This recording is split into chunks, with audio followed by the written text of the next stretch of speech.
El tema de hoy es patología cardiovascular. Bueno, empezamos hablando de insuficiencia cardíaca congestiva, que se define como el estado fisiopatológico que se produce cuando se altera la función cardíaca, produciendo que el corazón sea incapaz de mantener un gasto cardíaco suficiente para cubrir las necesidades metabólicas de los órganos y tejidos. Entre las causas más importantes podemos citar, por un lado, la disminución de la capacidad contráctil cardíaca, o sea, una alteración de la función sistólica, que se produce, por ejemplo, en situaciones isquémicas, y por otro lado, la sobrecarga de presión, donde también está comprometido el volumen sistólico, y ejemplos de esta sobrecarga de presión pueden ser la hipertensión arterial y la pericarditis constrictiva, que más adelante vamos a ver en qué consiste. Independientemente de la causa, la insuficiencia cardíaca congestiva se caracteriza por un descenso del gasto cardíaco, estancamiento de sangre en el sistema venoso o ambas situaciones. En principio participan los mecanismos compensadores para tratar que el corazón se adapte a esas nuevas necesidades metabólicas y responde con dilatación, aumentando así la fuerza y el volumen de contracción. Pero con el tiempo, el estiramiento de las fibras musculares produce una hipertrofia miocárdica. El aumento o mayor expansión del volumen sanguíneo aumenta el volumen de contracción. Estos mecanismos compensadores se convierten pronto en un obstáculo más, ya que producen una hipertrofia miocárdica que aumenta aún más los requerimientos metabólicos, y el aumento del volumen sanguíneo supone una sobrecarga adicional al corazón que ya está fallando o fracasando. Muchos de los cambios de la insuficiencia cardíaca congestiva están alejados del corazón y se deben en parte a hipoxia y a los efectos congestivos del fracaso circulatorio sobre otros órganos y tejidos. Y si bien el corazón es un órgano único, funciona como dos unidades anatómicas y funcionales diferentes. Es por ello que vamos a hablar en primer término de la insuficiencia cardíaca izquierda y posteriormente de insuficiencia cardíaca derecha. Bueno, para hablar de insuficiencia cardíaca izquierda, las causas más importantes son las lesiones isquémicas, los cuadros de hipertensión arterial, las enfermedades de las valvulopatías mitral y aórtica, y las enfermedades propias del miocardio. Los efectos a distancias de la insuficiencia cardíaca izquierda se manifiestan en pulmones, riñón y cerebro. A nivel pulmonar, como consecuencia del estancamiento de sangre en la circulación pulmonar, aumenta la presión en las venas pulmonares, transmitiéndose esto hacia los capilares, y esto determina la aparición de congestión y edema pulmonar. Desde un punto de vista histológico, podemos observar trasudados perivasculares y hemorragias en los septos alveolares con acúmulo de líquidos en los espacios alveolares. Clínicamente, el paciente presenta distintos grados de disnea, llegando a la ortopnea y a la disnea paroxística nocturna, que son crisis de disnea extrema, que suelen aparecer durante la noche y el paciente debe sentarse para respirar. También pueden tener otros síntomas como por ejemplo tos. Bueno, esta es una imagen macroscópica de un pulmón con congestión y edema. Y desde un punto de vista histológico, vemos en esta biopsia una imagen de pulmón a bajo aumento, donde se puede ver extravasación hemática, los tabiques y espacios alveolares, y se ve la presencia de células que con este aumento no podemos precisar qué células son, pero a mayor detalle sí se puede ver que a nivel intraalveolar existen estos macrófagos cargados con hemosiderina en su citoplasma, que son las denominadas células de la insuficiencia cardíaca. Y por otro lado, los septos alveolares que están ligeramente engrosados y pueden tener vasoectasia. Esta es una imagen a mayor aumento, donde se ve con mayor detalle las células de la insuficiencia cardíaca intraalveolar y el engrosamiento de los septos alveolares, por lo que decíamos la ectasia capilar que se produce en la congestión pasiva crónica. Por otro lado, fíjense que en los espacios alveolares hay líquido de edema y que es un trasudado. A nivel renal, la disminución del volumen de contracción reduce la perfusión renal y esto provoca una activación del sistema renina-angiotensina-aldosterona con la consiguiente retención de sodio y agua y expansión de volúmenes de líquidos intersticial y sanguíneo. Esto contribuye aún más a agravar el edema pulmonar. Los riñones, que están bajo la influencia de hipoperfusión o estrechamiento de la arteria renal como consecuencia de cuadros de hipertensión, sumado a la disminución del gasto cardíaco, produce lo que se denomina necrosis tubular aguda de causa isquémica. En esta imagen vemos túbulos renales donde fíjense que no se puede evidenciar los núcleos de las células del revestimiento epitelial de los túbulos y eso es producido por una necrosis tubular aguda. En esta otra imagen, en la porción inferior izquierda se puede reconocer un glomérulo renal y en el resto de las imágenes se ven túbulos renales con desaparición de los núcleos de las células epiteliales por la necrosis tubular aguda que se provoca a este nivel. A nivel cerebral, la hipoxia puede producir una encefalopatía hipóxica y esto se traduce clínicamente con síntomas como irritabilidad, estupor y puede incluso llegar al coma, siendo estos dos últimos síntomas que se ocurren solamente cuando la insuficiencia cardíaca izquierda es muy avanzada. Insuficiencia cardíaca derecha. En forma pura se da en pocas circunstancias. Generalmente ocurre como consecuencia de una insuficiencia cardíaca izquierda porque todo aumento de presión en el ventrículo izquierdo produce una sobrecarga en el ventrículo o en el lado derecho del corazón. Las causas de insuficiencia cardíaca derecha que mencionamos son, por un lado, la estenosis mitral, los shunt izquierda-derecha que producen un aumento de la presión pulmonar. En forma pura se da en el cor pulmonale, o sea, en una patología ventricular derecha secundaria a enfermedades intrínsecas del pulmón o de la vascularización pulmonar. Y causas menos frecuentes podemos mencionar las miocardiopatías y las miocarditis difusas. Los principales efectos patológicos de la insuficiencia cardíaca derecha difieren de la insuficiencia cardíaca izquierda en que la congestión pulmonar en este caso es mínima y es más pronunciada la éstasis sistémica y portal. Clínicamente se presenta como un síndrome de congestión venosa con agrandamiento hepático y esplénico, edemas periféricos y puede acompañarse de derrame pleural y ascitis.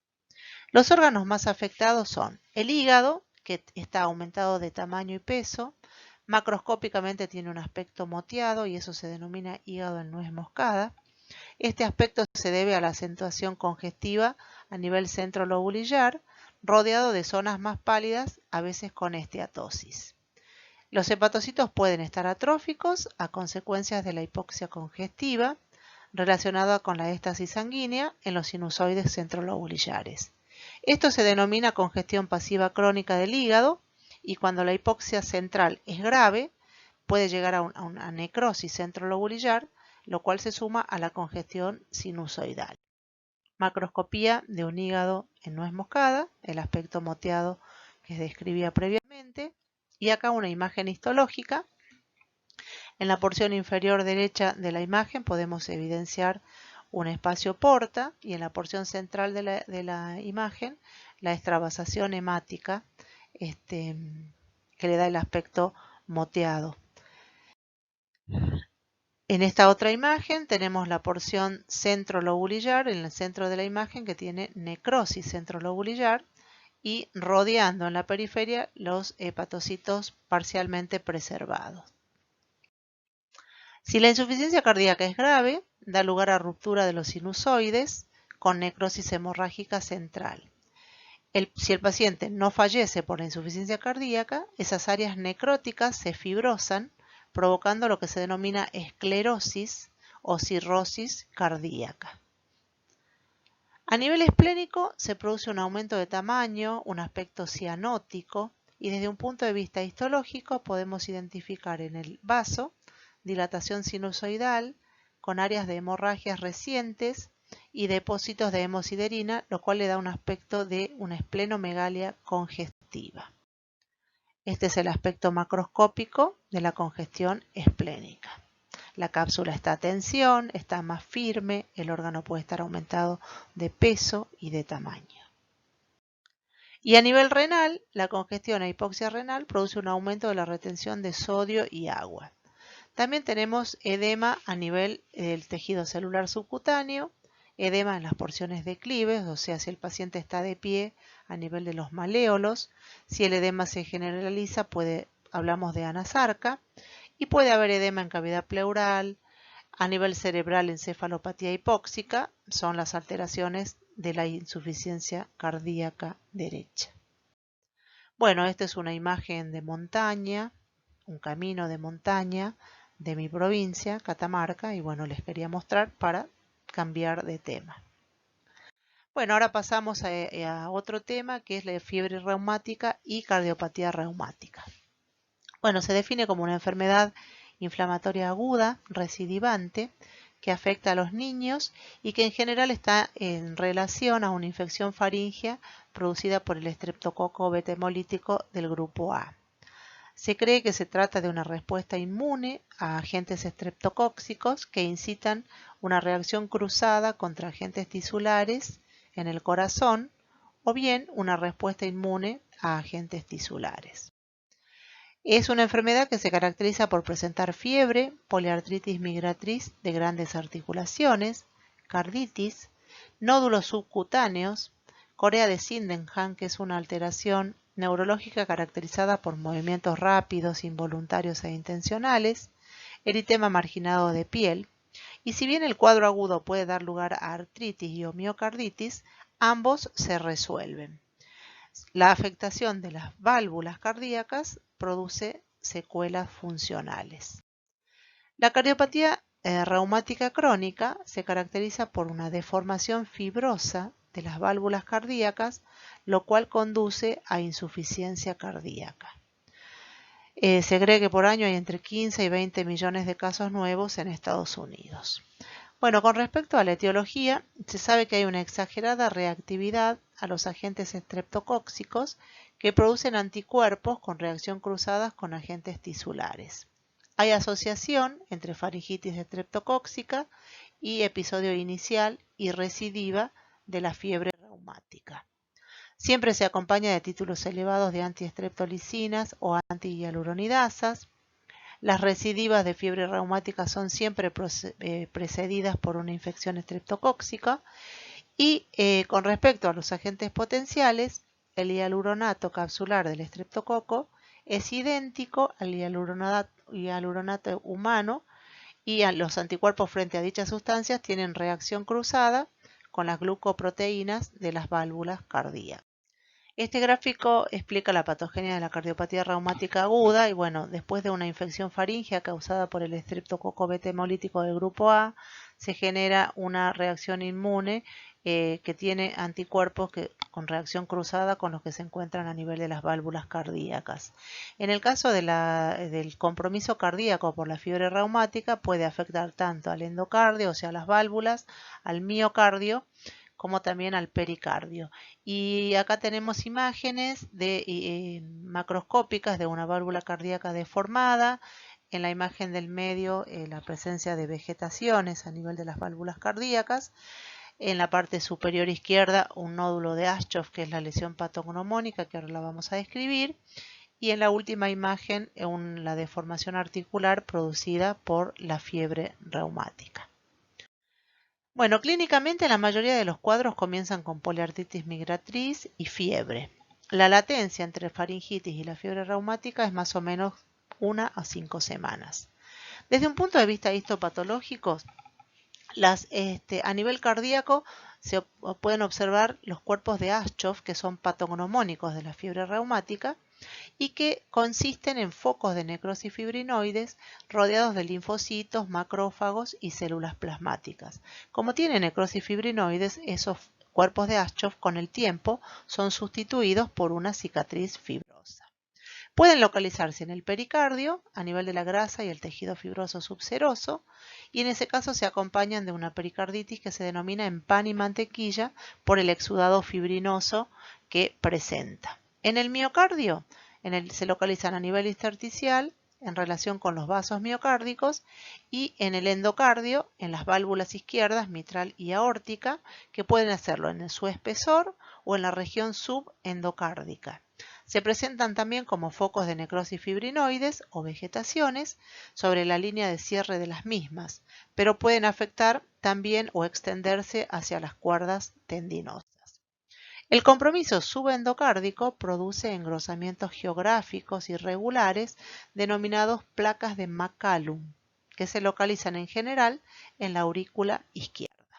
Bueno, esta es la imagen que veíamos antes, con el compromiso de la fiebre reumática a nivel valvular, miocárdico y pericárdico.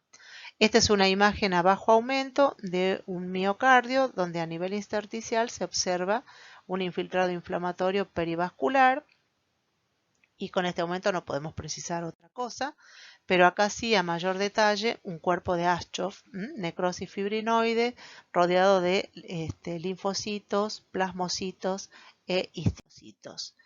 Macroscópicamente, el compromiso valvular de la fiebre reumática con la presencia de vegetaciones en la línea de cierre de los orificios valvulares, en este caso extendiéndose un poquito sobre los músculos papilares o también en las cuerdas tendinosas, y la imagen inferior una deformación permanente.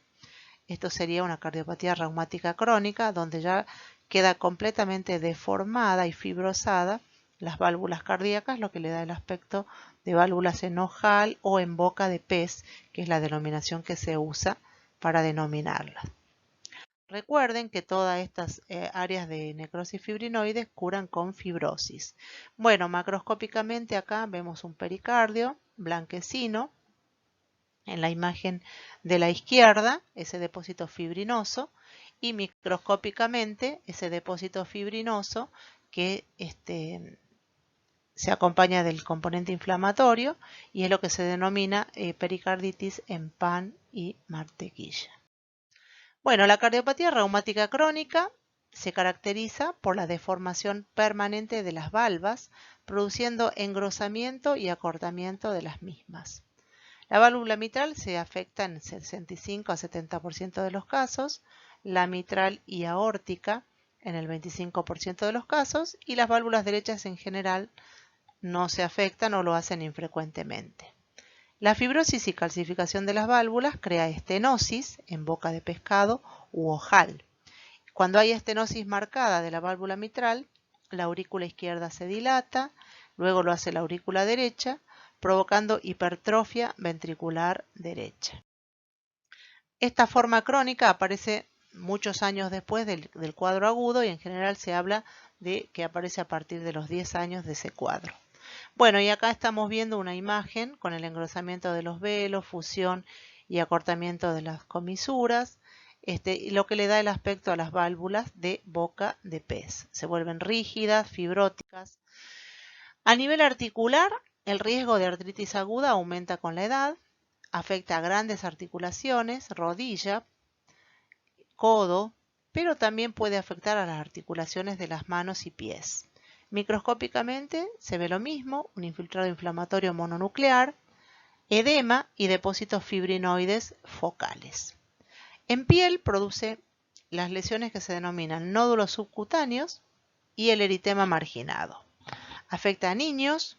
Los nódulos subcutáneos son cuerpos de Aschoff gigantes con zonas centrales de necrosis fibrinoides que se localizan en tendones extensores en muñecas, codos, tobillos, etc. Y el eritema marginado es una lesión cutánea que a veces adopta la forma de entraje de baño.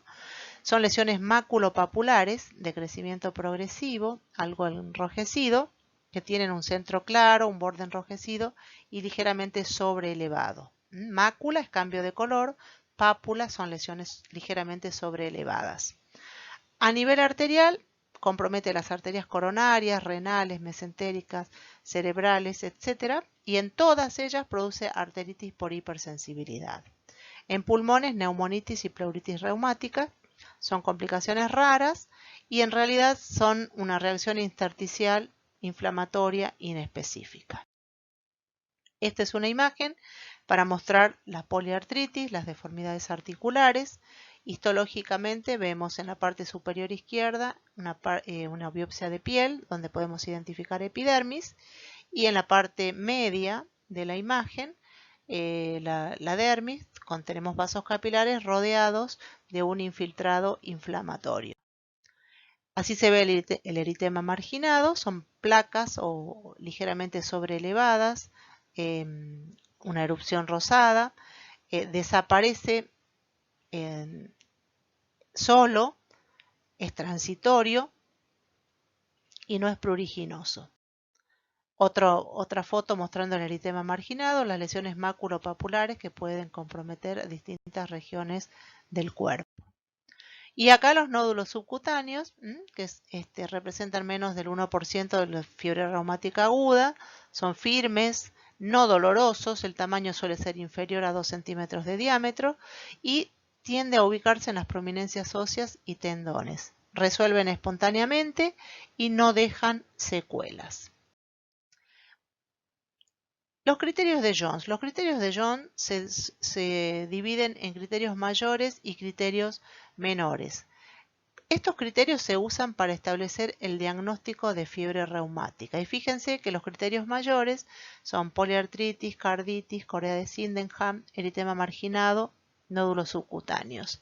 Y los criterios menores, fiebre, artralgia, antecedentes de fiebre reumática previa, eritrosedimentación elevada, prolongación del tiempo de protrombina, entre otros. Y estos criterios se considera que para hacer diagnóstico de fiebre reumática hacen falta 2 criterios mayores o un criterio mayor y 2 criterios menores, junto con alguna evidencia de infección estreptocóxica o elevación de las antiestreptolicinas o antecedentes de escarlatina o infección por estreptococo beta hemolítico del grupo A. El diagnóstico se hace con los criterios mayores, menores y pruebas de laboratorio. Otra imagen de un camino de montaña, también de mi provincia, y bueno, es simplemente para cambiar de tema. Pasamos a endocardiosis infecciosa, que se define como tal a la colonización o invasión del endocardio mural o de las válvulas cardíacas por gérmenes, provocando vegetaciones voluminosas, repletas de gérmenes y residuos trombóticos. Clínicamente se subdividen en agudas y subagudas. Las agudas están producidas por bacterias muy virulentas y en general asientan sobre un corazón sano, sin enfermedad previa, y los cuadros subagudos son producidos por gérmenes menos virulentos y suelen asentar en corazones con patología previa. Los cuadros agudos pueden ser necrotizantes, ulcerados, invasores y provocan la muerte en el 50% de los casos, mientras que los cuadros subagudos son menos virulentos, dijimos que asientan sobre un corazón con patología previa y tienen un curso clínico insidioso. Alteraciones que predisponen a las endocarditis infecciosas son, por ejemplo, patologías como las fiebres reumáticas, enfermedades valvulares, neutropenias, estados de inmunosupresión, enfermedades crónicas como la diabetes, el alcoholismo crónico, el uso de drogas endovenosas, entre otras. Y la puerta de entrada a los gérmenes pueden ser por drogadicción, por cateterismos, dentistas, focos sépticos en tubo digestivo, entre otros. Los cuadros agudos suelen estar producidos por estafilococos, los cuadros subagudos estreptococos y el diagnóstico de endocarditis tiene que hacerse o confirmarse por el hemocultivo, donde se aíslan los microorganismos. Bueno, macroscópicamente estas lesiones se caracterizan por vegetaciones voluminosas, irregulares, que pueden ulcerar o perforar las válvulas cardíacas. Microscópicamente esas vegetaciones están constituidas por fibrina y gérmenes. Acuérdense que es una endocarditis infecciosa de causa bacteriana que evoluciona hacia la fibrosis y calcificación. Las complicaciones de estos procesos son lesiones a distancia como pueden ser embolia séptica con infartos en cerebro, riñón, miocardio, etc. Y el cuadro clínico suele ser inespecífico, los pacientes cursan con fiebre, malestar general, mialgias y en el 90% de los casos puede identificarse un soplo cardíaco. Así se ven macroscópicamente las vegetaciones de gran tamaño, pueden perforarse. Acá tenemos a mayor detalle, son vegetaciones grandes, voluminosas, que se encuentran también en la línea de cierre de los orificios valvulares o extendiéndose hacia los músculos papilares. Fíjense el tamaño que tienen. Y desde un punto de vista, bueno, acá también macroscópicamente, el tamaño de las vegetaciones. Y desde un punto de vista histológico, tienen colonias bacterianas, que es lo que se ve más basófilo en la parte superior de la imagen, y leucocitos polimorfonucleares. Acá a mayor detalle, lo más basófilo son las colonias bacterianas, necrosis, depósitos fibrinoides y en la parte inferior, leucocitos polimorfonucleares. Bueno, esta es otra imagen de una plaza de mi pueblo en otoño y también es para indicar que cambiamos de tema. Pasamos a endocarditis trombótica no bacteriana, cuya sigla para abreviar es ETNB.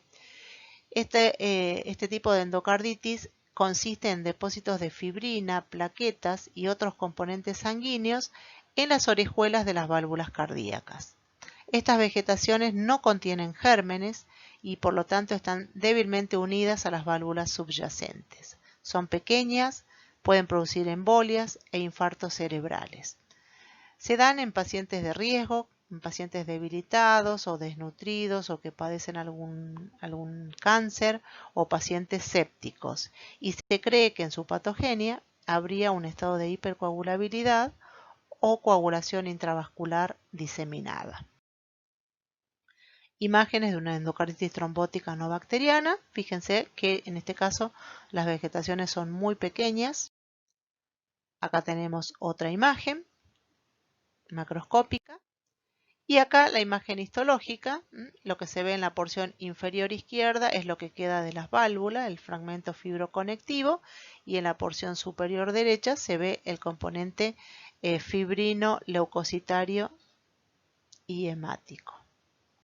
Por último, la endocarditis de Lindman-Sachs, que afecta a válvulas mitral y tricúspide, son vegetaciones pequeñas, estériles, sin gérmenes quiere decir, de aspecto granulosos, y están constituidas por material fibrinoide y cuerpos L y E.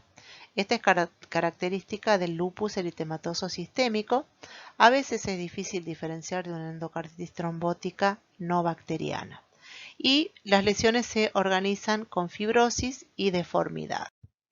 En este gráfico hay una comparación de los distintos tipos de endocarditis de causa reumática, la endocarditis infecciosa, la trombótica no bacteriana y la de Lindman-Sachs.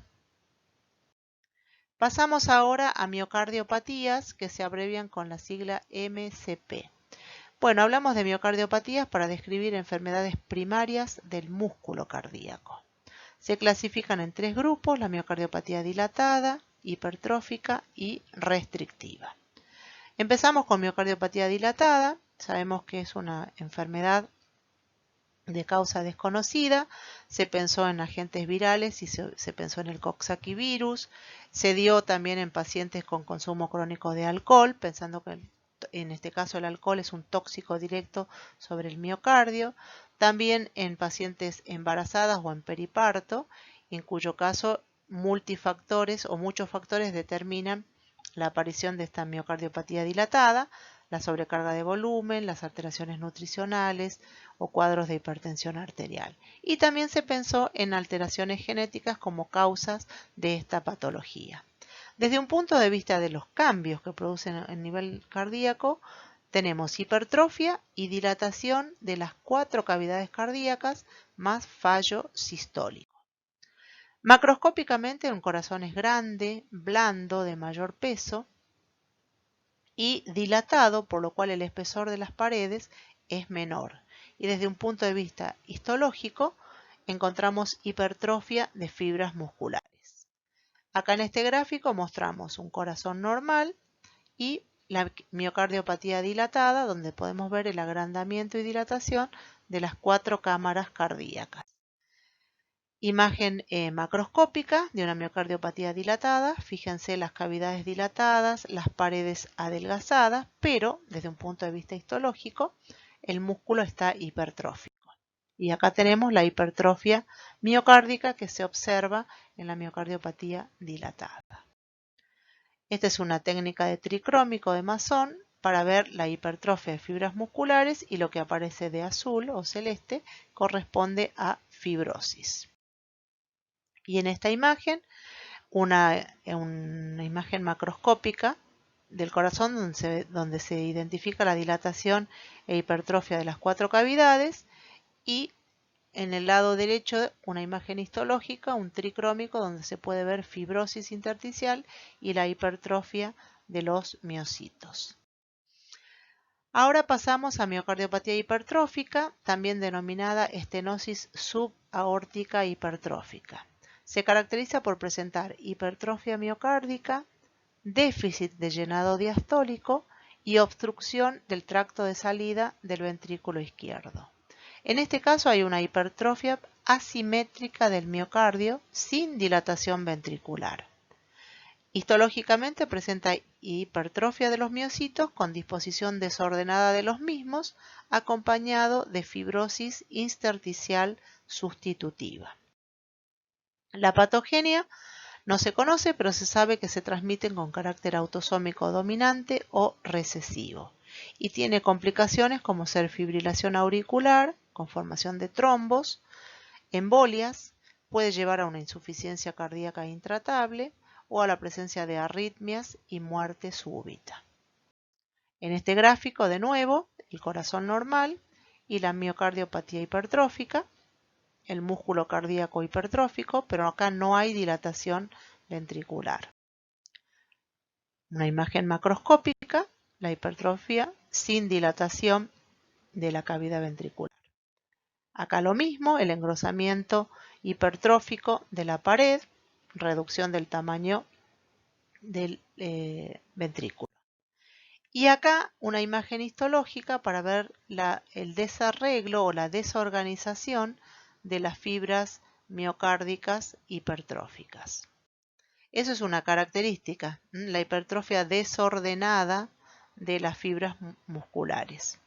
Corazón normal, y en las dos imágenes del lado izquierdo, miocardiopatía hipertrófica. Y acá una imagen macroscópica de una miocardiopatía dilatada y una miocardiopatía hipertrófica. Fíjense en el sector izquierdo, miocardiopatía dilatada, en el sector derecho, miocardiopatía hipertrófica. Y pasamos ahora a miocardiopatía restrictiva, que es la otra variante de miocardiopatías, que consiste en una disminución de la distensibilidad ventricular que dificulta el llenado cardíaco durante la diástole. Puede ser idiopática o secundaria a patologías como amiloidosis, sarcoidosis o fibrosis por irradiación. Desde un punto de vista histológico se caracteriza por fibrosis intersticial, que puede ser parcheada o difusa. En esta imagen macroscópica del lado izquierdo podemos ver depósitos blanquecinos, y en el lado derecho esos depósitos se ven eosinófilos acelulares en la histología, y con luz polarizada se ve de color verde manzana, que corresponden a depósitos de amiloide. En estas dos imágenes, a menor y mayor aumento, una miocardiopatía restrictiva, donde se ve ese estroma laxo acelular que se encuentra en el miocardio. Y en este caso, una amiloidosis cardíaca, el depósito de amiloide, el rojo Congo, que acuérdense que es una técnica especial que tenemos que hacer para poner en evidencia el amiloide, pero tenemos que ver al microscopio con luz polarizada, y ahí se ve de color verde manzana. A mayor detalle, el depósito de amiloide en el miocardio. Y esta imagen resume desde corazón normal y las tres variantes de miocardiopatías: la dilatada, la hipertrófica y la restrictiva. Otra imagen de un río de montaña de mi provincia, y esto indica que estamos pasando a otro tema. Ahora vamos a hablar de los trastornos miocárdicos y en este caso las miocarditis, que son diferentes de las miocardiopatías. Miocarditis son lesiones inflamatorias del músculo cardíaco de causa infecciosa. Son lesiones primarias de curso benignos que pueden resolverse en meses y dentro de los microorganismos implicados se pensó en virus, los virus Hecho, Coxsackie, influenza A y B, HIV, entre otros. También parásitos, el Trypanosoma crucis, que produce la enfermedad de Chagas, de causas bacterianas, también en casos de abscesos, o bien también se vio en rechazos de trasplantes o en procesos autoinmunes. Clínicamente las miocarditis pueden manifestarse por arritmias y o pueden producir muerte súbita. Microscópicamente las lesiones pueden ser difusas o parcheadas y no comprometen endocardio ni válvulas, simplemente es un infiltrado linfoplasmocitario de localización intersticial que puede extenderse al miocardio.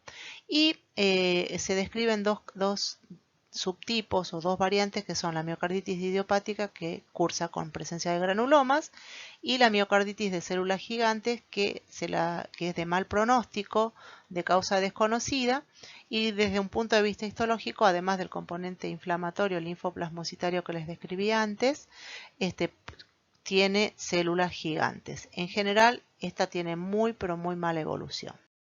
Bueno, y acá vemos una miocarditis aguda. Fíjense en la porción central de la imagen un vaso y rodeando ese vaso un infiltrado inflamatorio que se extiende hacia las fibras musculares. Acá a mayor detalle una miocarditis, fíjense en la imagen de la izquierda, un denso infiltrado inflamatorio extendiéndose hacia las fibras musculares. Acá las imágenes evolutivas, de menor aumento a mayor aumento se ve en detalle el infiltrado inflamatorio entre las fibras musculares. Y en esta imagen, una miocarditis de células gigantes, donde en la imagen inferior se puede ver, además del componente linfoplasmocitario, la presencia de células gigantes multinucleadas con los núcleos desplazados hacia la periferia. Otro tema son las valvulopatías, y cuando hablamos de enfermedades valvulares pueden producir estenosis o insuficiencias. Estenosis es la incapacidad de las válvulas para abrirse completamente, dificultando el flujo hacia adelante. E insuficiencia es el defecto de cierre valvular, permitiendo un flujo retrógrado. Tanto las estenosis como las insuficiencias pueden ser patologías puras o combinadas y pueden causar lesiones sin trascendencia clínica o bien evolucionar hacia cuadros fatales. Las causas de estas lesiones pueden ser alteraciones congénitas, alteraciones intrínsecas de las válvulas o las orejuelas, por ejemplo, pueden ser secundarias a enfermedades infecciosas o también están descritas en enfermedades con alteraciones del colágeno. Pasamos ahora a hablar de hipertensión arterial. Bueno, es un término clínico que se define como, hablamos de hipertensión para decir valores sostenidos de presión diastólica mayores a 90 milímetros de mercurio y de presión sistólica superiores a 140 milímetros de mercurio. La prevalencia aumenta con la edad y es más frecuente en la raza negra. El 90 o 95% de los casos de hipertensión arterial son de causa desconocida y por eso hablamos de hipertensión arterial esencial, mientras que un 5 o un 10% restante son secundarias a patología renal, ya sean nefropatías o estenosis de la arteria renal, y menos frecuentemente a neoplasias como son los feocromocitomas. La hipertensión arterial, a menos que aparezcan complicaciones, es compatible con una vida prolongada y 5% de pacientes hipertensos presentan aumentos bruscos de la presión arterial que si no se tratan mueren en 1 o 2 años. Y es así que surge el término de hipertensión arterial maligna, que es aquella que tiene una presión diastólica mayor a 120 milímetros de mercurio, que cursa con insuficiencia renal, con lesiones oculares que son hemorragias y exudados retinianos y con o sin edema de papila.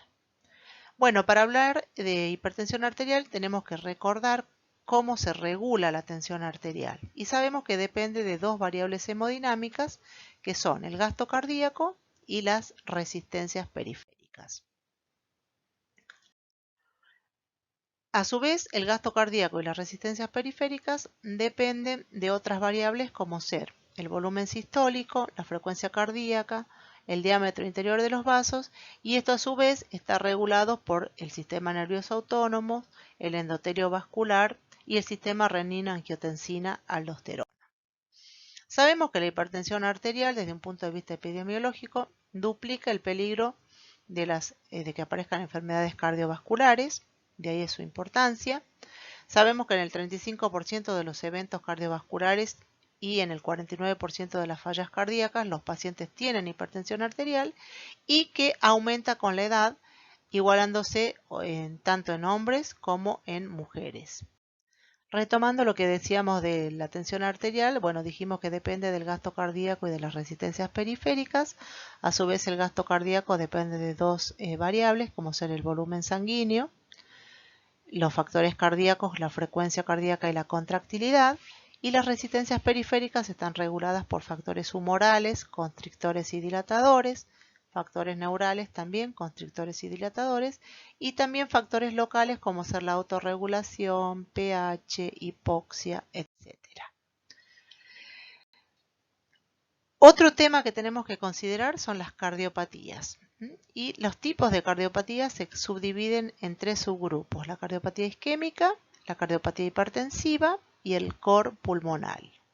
Vamos a empezar hablando de cardiopatía isquémica, coronaria o aterosclerótica, pero debemos saber que esta a su vez se subdivide en cuatro variantes: ANGOR o angina de pecho, IAM, que significa infarto agudo de miocardio, la cardiopatía isquémica crónica y la muerte súbita.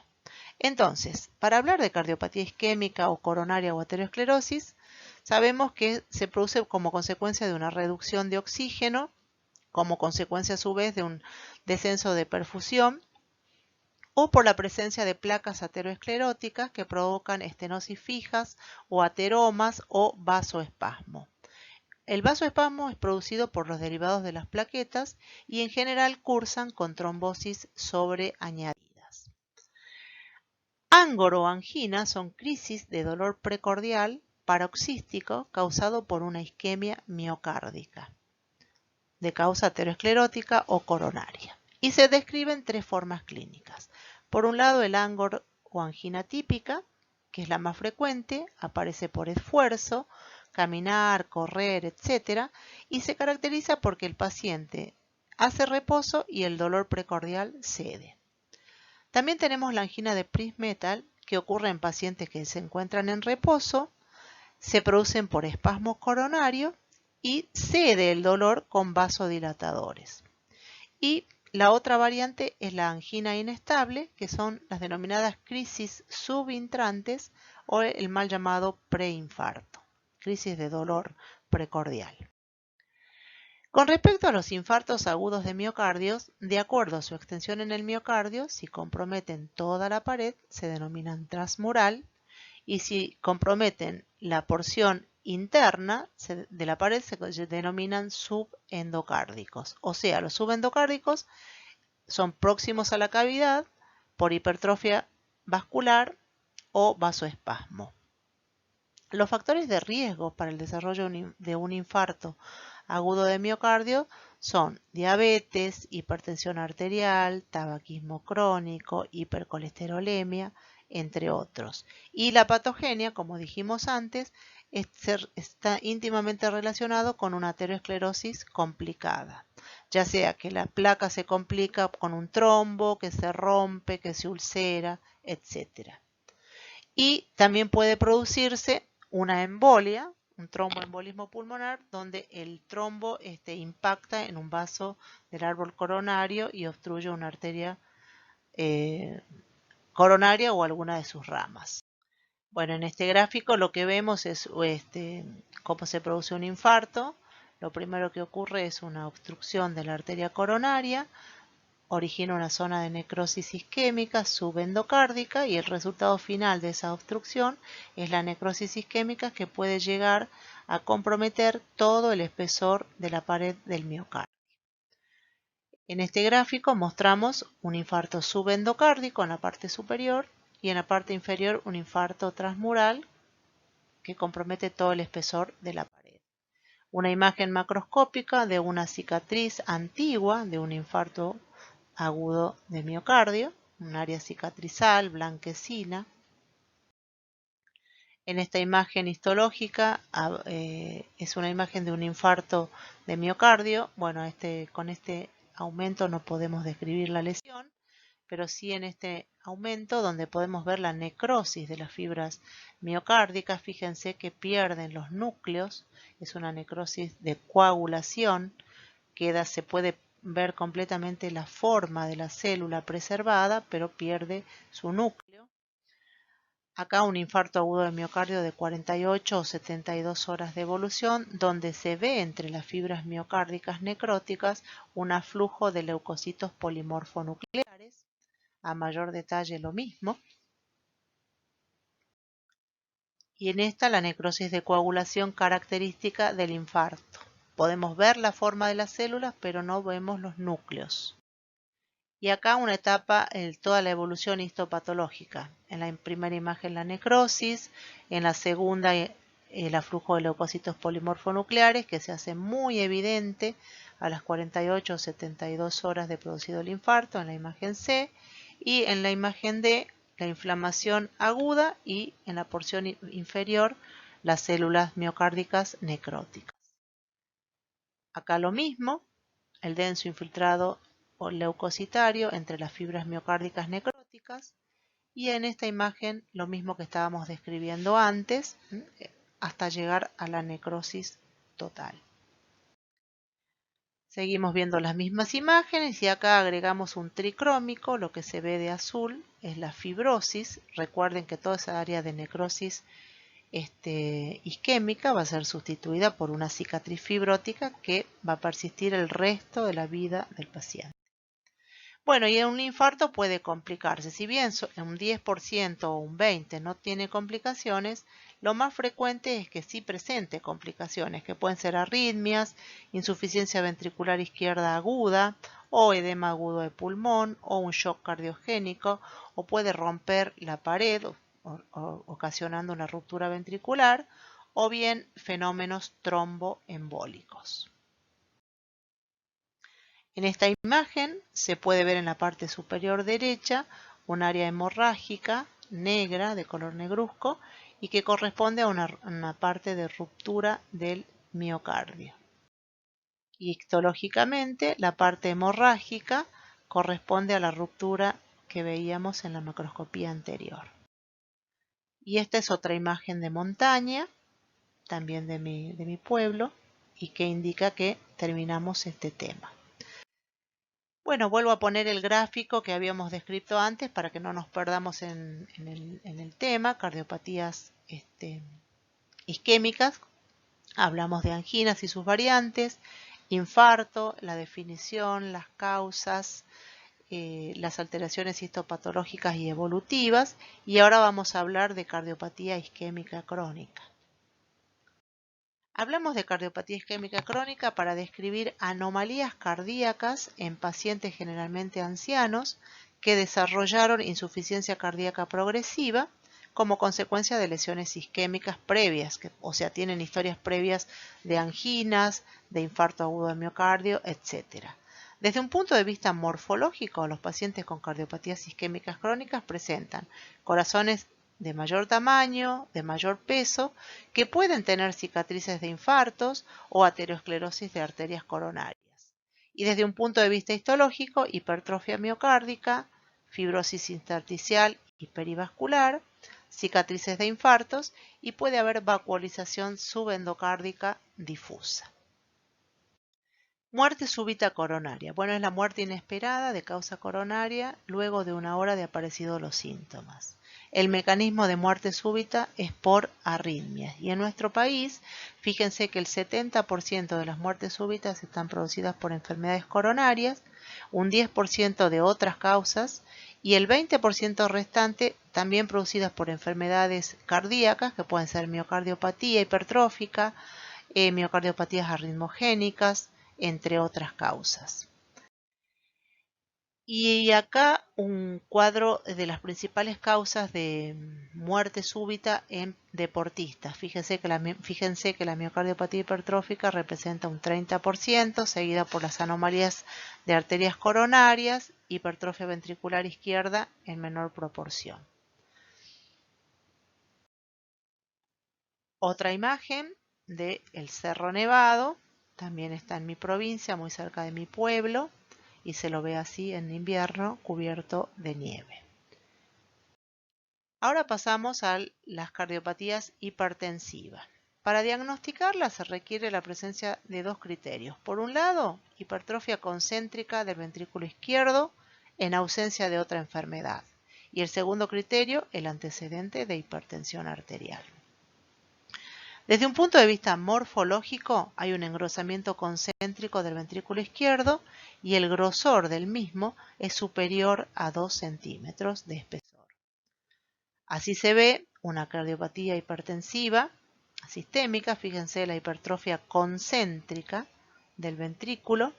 En esta imagen también podemos ver la hipertrofia concéntrica ventricular izquierda y cómo reduce el tamaño de la cavidad. Acá lo mismo, para que veamos el espesor de la pared, completamente engrosada. Y por último vamos a hablar del cor pulmonale crónico, que como ya lo definimos, es una patología del ventrículo derecho, secundaria a enfermedad primaria o vascular del pulmón. Se caracteriza porque presenta hipertrofia y dilatación del ventrículo derecho y está producida por enfermedades pulmonares del parénquima, como pueden ser las EPOC, asma, enfisema, bronquitis, bronquiectasias, o enfermedades como la fibrosis intersticial difusa, la fibrosis pulmonar, entre otras, o bien alteraciones que comprometan los vasos pulmonares. Este gráfico resume lo que acabo de decir, tanto las enfermedades propias del parénquima como la de los vasos pulmonares desencadenan el cor pulmonar crónico. Y ahora vamos a hablar de pericardio. Bueno, a nivel pericárdico podemos tener derrames. Por ejemplo, los derrames serosos se ven en la insuficiencia cardíaca congestiva. Si el derrame seroso no supera los 200 centímetros cúbicos, en general no tiene traducción clínica, no tiene síntomas. Pero no es la única forma de presentación. Puede haber también un hemopericardio como consecuencia de una perforación de la arteria aorta o de un aneurisma, y si ese hemopericardio supera los 200 centímetros cúbicos, puede producir muerte por taponamiento cardíaco. Los procesos inflamatorios del pericardio se denominan pericarditis y se clasifican de acuerdo a su evolución en pericarditis agudas y crónicas. Dentro de las pericarditis agudas podemos mencionar las serosas o fibrinosas, que están asociadas a la fiebre reumática, el lupus eritematoso sistémico, los cuadros de uremia. Pero no son las únicas formas, ya que hay pericarditis purulentas, causadas por hongos o bacterias procedentes de un foco infeccioso vecino. Las pericarditis hemorrágicas, que pueden ser producidas tanto por tuberculosis o por algunos tumores, o las pericarditis gaseosas, que se ve en tuberculosis o apertura de un ganglio peribronquial hacia la cavidad pericárdica. Las formas crónicas de pericarditis se denominan pericarditis curadas, aquellas que van a la curación con organización fibrosa, o pericarditis constrictiva, que es de causa desconocida, es una coraza calcificada que impide la expansión del corazón. De acuerdo a la etiología, pueden clasificarse en bacterianas, virales, autoinmunes y, de acuerdo a su evolución, en agudas y crónicas.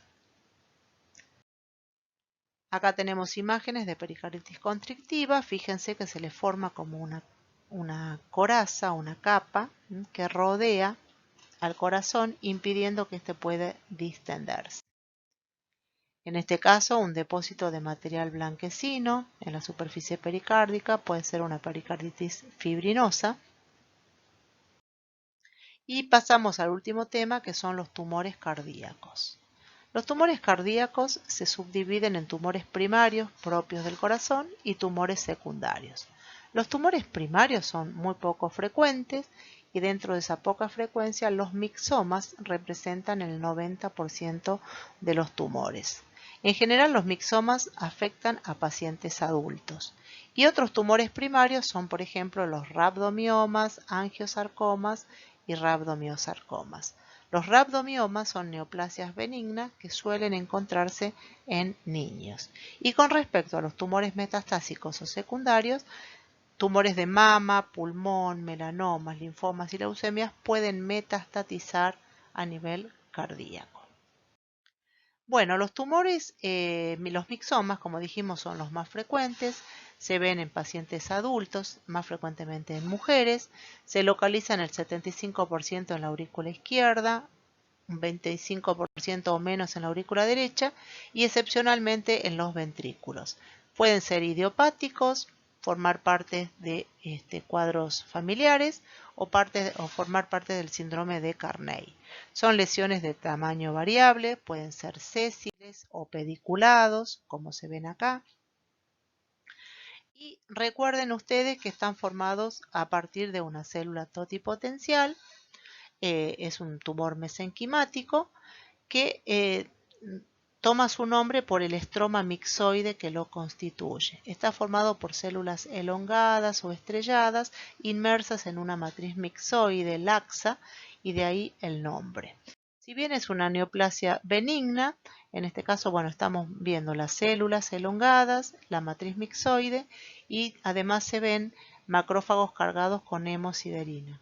Si bien es una neoplasia benigna, como les estaba diciendo, se localiza más frecuentemente en la aurícula y a veces por la localización anatómica que tiene puede interferir con el sistema de conducción y en ese caso, por supuesto, produce arritmias o incluso puede ser fatal para el paciente.